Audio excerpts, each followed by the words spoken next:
হে কৃষ্ণ। আচ্ছা, আমি যদি বলি আপনি তত্ত্বজ্ঞানী, সেক্ষেত্রে আপনার উত্তরটি কী হবে? অবশ্যই না। কিন্তু শ্রীমদ্ ভগবদ্ গীতার ৭ম অধ্যায়ের ১৯ নং শ্লোকের মাধ্যমে আমি বলতে পারি যে আপনি তত্ত্বজ্ঞানী। চলুন শ্লোকটি আমরা একসাথে বলি এবং শ্রবণ করি।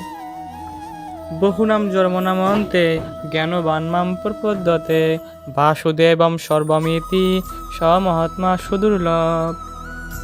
অনুবাদ: বহু জন্মের পর তত্ত্বজ্ঞানী ব্যক্তি আমাকে সর্বকারণের পরম কারণ রূপে জেনে আমার শরণাগত হন, সেরূপ মহাত্মা অত্যন্ত দুর্লভ।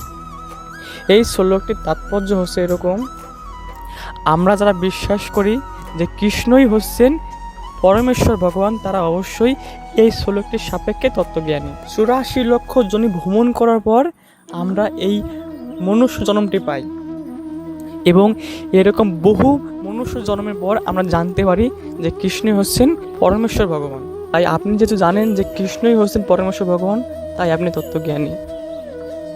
এরপরও যদি আপনাদের কোনো সন্দেহ থাকে তাহলে আপনারা শ্রীমদ্ ভগবদ্ গীতার ৭ম অধ্যায়ের ১৯ নং শ্লোকটি দেখতে পারেন। আজকের ভিডিও এই পর্যন্তই। আশা করি আপনারা আমাদের পাশে থাকবেন। আর যদি আপনাদের কোনো প্রশ্ন থাকে তাহলে আপনারা কমেন্ট বক্সে আপনাদের প্রশ্নটি লিখে দিতে পারেন। হরে কৃষ্ণ।